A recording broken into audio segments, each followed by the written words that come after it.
At Metro City Paramedic Station 12's parking area, behind Ambulance 47, paramedic Sarah Rescue Rodriguez was conducting her final checks. What seemed like the quietest moment of the evening shift changed everything when an emergency call came through the radio. Ambulance 47, code red. Armed assault at 1425 Madison Avenue, 1 injured. VIP protocol active. Sarah's heart raced. VIP protocol was only used for high-profile individuals.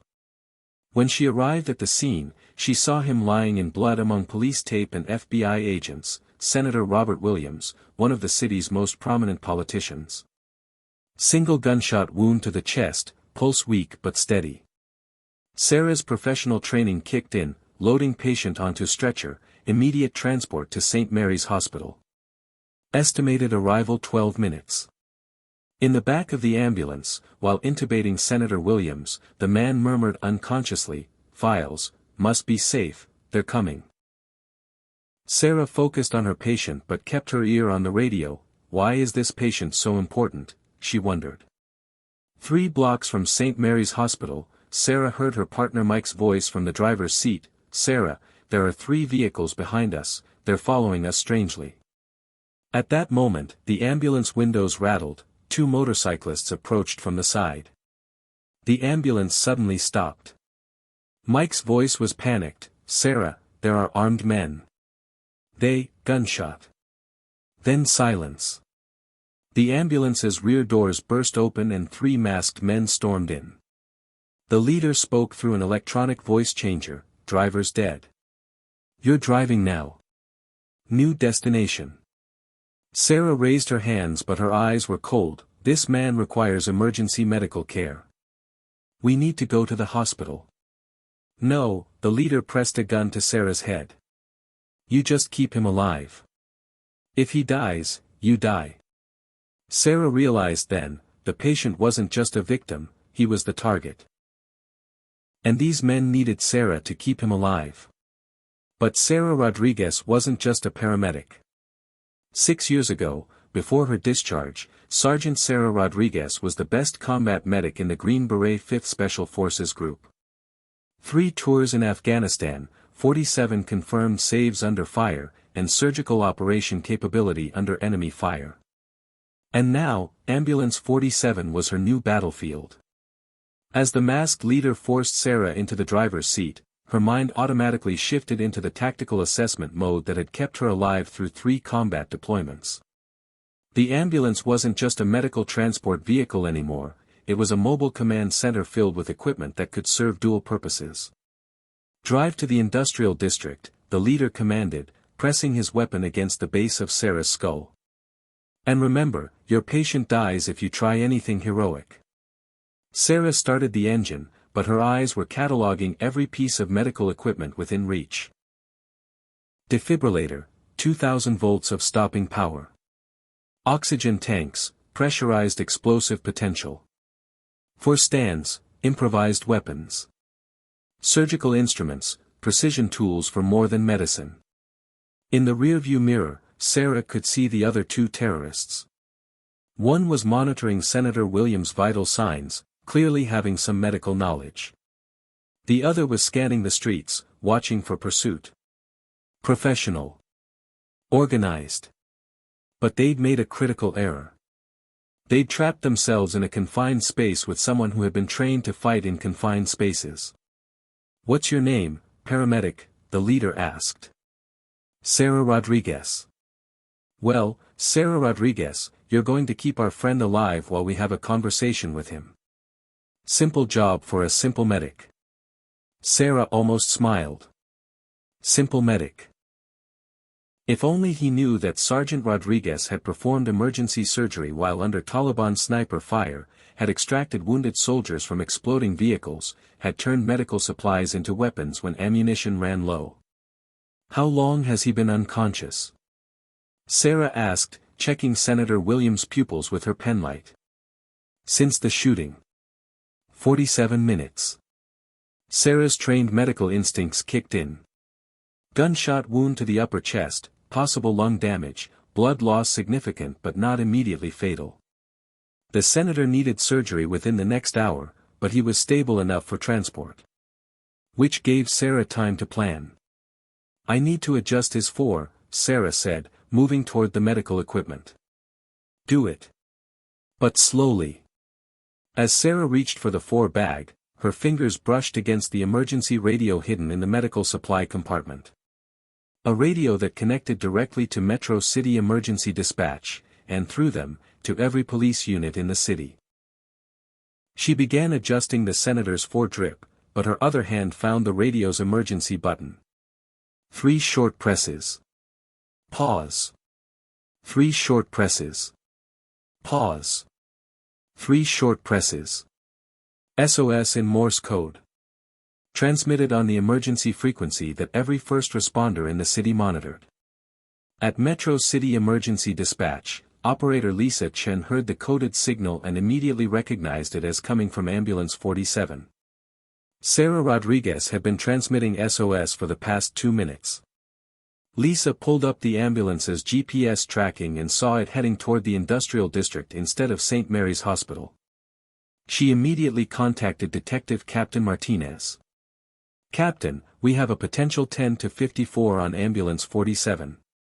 Paramedic Sarah Rodriguez is transmitting SOS. Vehicle has deviated from hospital route and is heading toward abandoned warehouses on 5th Street." Captain Martinez knew Sarah Rodriguez by reputation. 6 years of exemplary service, multiple commendations for bravery, and something in her file that was marked classified above his clearance level.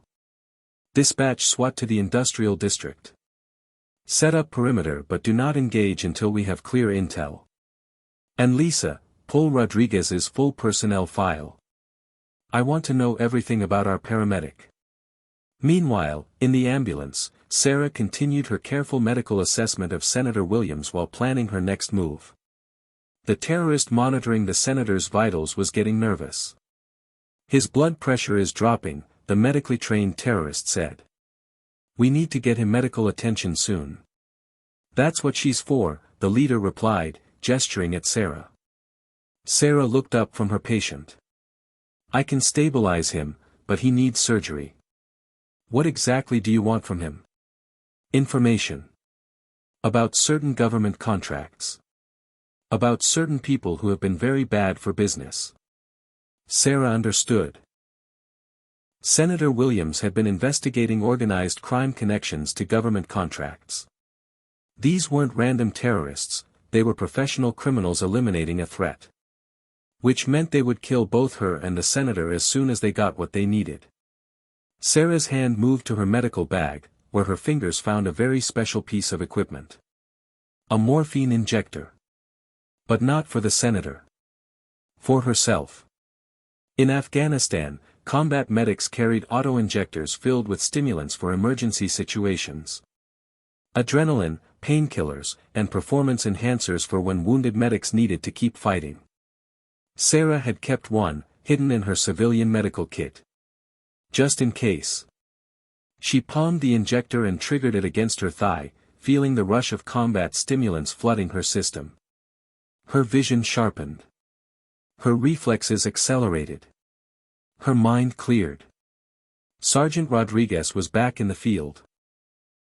The ambulance pulled into an abandoned warehouse complex as Sarah felt the combat drugs taking full effect. Every tactical sense she developed in Afghanistan was now operating at peak efficiency. "End of the line," the leader announced. "You're going to wake up our friend and help him remember some important details." As the terrorists began moving toward the rear doors, Sarah made her decision. The first terrorist went down when Sarah grabbed the defibrillator paddles and delivered 2,000 volts directly to his chest. He was unconscious before he hit the ambulance floor. The second terrorist turned his weapon toward Sarah, but she was already moving, using the confined space to her advantage. In close quarters, rifles become liabilities. She grabbed his weapon barrel, redirected it toward the ceiling, and used a pressure point technique learned in hand-to-hand combat training. The leader was faster, more experienced. He managed to get his weapon aimed at Sarah's center mass, but Sarah had anticipated this.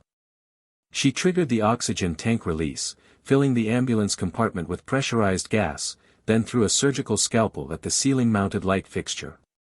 Sparks. Oxygen. Explosion. The blast was controlled but devastating. Sarah, positioned behind the medical equipment and wearing her protective gear, was shielded. The terrorist leader was thrown against the ambulance wall, unconscious. In the sudden silence, Sarah checked Senator Williams' vitals. Amazingly, he was stable. The medical equipment had protected him from the blast. Sarah grabbed the ambulance radio. "This is Paramedic Rodriguez, Ambulance 47. I have 3 suspects in custody and 1 critical patient requiring immediate medical attention. Requesting backup and hospital transport." Captain Martinez arrived at the scene with a full SWAT team, expecting to find hostages or worse. Instead, he found 3 unconscious terrorists zip-tied with medical tubing, 1 stable patient prepared for transport, and a paramedic who was calmly checking her equipment as if nothing unusual had happened. "Rodriguez, what the hell happened here?" Sarah looked up from her patient assessment. Attempted kidnapping of a government official. Suspects were neutralized using standard defensive techniques. Captain Martinez looked at the scene. The ambulance interior showed signs of controlled explosive damage, precise tactical positioning, and the kind of systematic neutralization that suggested military training. "Rodriguez, I need to ask you something, and I need a straight answer. What's your background?" Sarah continued her medical procedures. 6 years paramedic service with Metro City Emergency Medical. Before that, I was in the Army. "What unit?" Sarah paused, considering how much to reveal. 5th Special Forces Group. "I was a combat medic." Captain Martinez felt pieces clicking into place. "Green Beret. Former Green Beret. I chose healing over fighting when I left the service. Until today." Sarah looked at Senator Williams, who was beginning to regain consciousness, then at the 3 terrorists who had threatened innocent lives. "Captain, I took an oath as a paramedic to do no harm. But I also took an oath as a soldier to protect the innocent. Sometimes those oaths require different actions."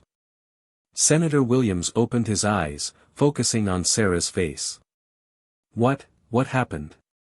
"You were shot, Senator. You're safe now. We're taking you to the hospital." "The files, did they get the files?" "No, sir. They didn't get anything except arrested." As SWAT officers took the terrorists into custody, Captain Martinez pulled Sarah aside. "Rodriguez, there are going to be questions. Federal agencies are going to want to know how a paramedic single-handedly neutralized 3 armed professionals." Sarah began packing her medical equipment with the same precision she'd used to deploy it tactically. "Captain, I did what any medical professional would do when patients are threatened. I used every tool available to protect life. Even if those tools included military combat training." Sarah smiled slightly. "Especially then." 3 days later, FBI Special Agent Rebecca Torres sat across from Sarah in a secure interview room at Federal Plaza. Torres had spent the previous 72 hours reviewing Sarah's military records, her paramedic service history, and the tactical analysis of what had occurred in that ambulance. "Sergeant Rodriguez," Torres began, "your military record is impressive. 3 tours, 47 confirmed saves under combat conditions, multiple commendations for valor under fire." Former Sergeant. "I'm a civilian now." "Are you?" "Because what happened in that ambulance suggests otherwise." Sarah studied the FBI agent across the table. Torres was professional, thorough, and clearly trying to determine whether Sarah was a security risk or a security asset. "Agent Torres, I became a paramedic because I wanted to save lives without the complications of military service. For 6 years, I've done exactly that. I've responded to emergency calls, provided medical care, and helped people in crisis. Until you turned an ambulance into a tactical battlefield. Until I protected a patient and neutralized threats to innocent lives. Torres opened a classified file. The terrorists you captured were members of a professional criminal organization with connections to several ongoing federal investigations. Senator Williams was targeted because of his committee work on government contract oversight. Sarah nodded. I figured as much. What we want to know is whether this was coincidence or whether you were specifically selected for this assignment. Sarah leaned forward. Agent Torres, I was assigned to Ambulance 47 6 years ago when I graduated from paramedic school. I respond to emergency calls as dispatched. I don't choose my patients, and I don't investigate their backgrounds. I just save lives. But you're remarkably good at it. I had excellent training. Torres closed the file. Sarah, the Bureau has a proposition for you. Sarah listened as Agent Torres outlined the FBI's offer. Consulting position. Federal benefits. Assignments involving medical emergencies with potential security implications. Essentially, Torres explained, we want you to continue doing exactly what you're doing. But when situations arise that require your unique combination of skills, you'd have federal support and authority. Sarah considered this. Agent Torres, I became a paramedic to get away from the complications of government service. I wanted to help people without the politics, the bureaucracy, the moral ambiguities. But you can't escape who you are. What happened in that ambulance proves that. Sarah thought about Senator Williams, who was recovering in the hospital. About Mike, her partner, who had died protecting their patient. About the choice between healing and fighting that she faced every day. What about my regular job? You keep it. Same station, same shifts, same responsibilities. But when federal situations arise involving medical emergencies, you'd be our primary response paramedic. Sarah smiled. So I'd be a federal paramedic? You'd be exactly what you are now, someone who saves lives. But with better backup when things get complicated. Sarah extended her hand to Agent Torres. I accept, on one condition. Which is? I get to keep my regular ambulance partner. Someone I can trust. Done. 6 months later, Sarah Rodriguez was still paramedic Sarah Rodriguez, responding to emergency calls throughout Metro City. But her new partner wasn't another civilian paramedic. Special Agent David Chen, Rebecca Torres' younger brother and a former Army medic himself, had been assigned as Sarah's permanent partner. To the outside world, they were just another paramedic team. In reality, they were a federal rapid response unit for medical emergencies with security implications. Ambulance 47, we have a call, David said, checking their dispatch terminal. Multi-vehicle accident on the interstate. Possible VIP involvement. Sarah started the engine, her mind automatically shifting into assessment mode. VIP involvement meant potential targeting. Multi-vehicle accident could mean intentional collision. What's our ETA? She asked. 12 minutes. SWAT is establishing perimeter, but they want medical assessment first. As they raced toward the scene, Sarah reflected on the choice she'd made. She was still a paramedic. She still saved lives. But now she was also something more, a guardian who could protect the people she served. At the accident scene, Sarah and David found what appeared to be a random traffic collision. But Sarah's trained eye noticed details that civilian paramedics might miss: the precision of the vehicle damage, the positioning of the victims, the tactical advantage of the overpass location.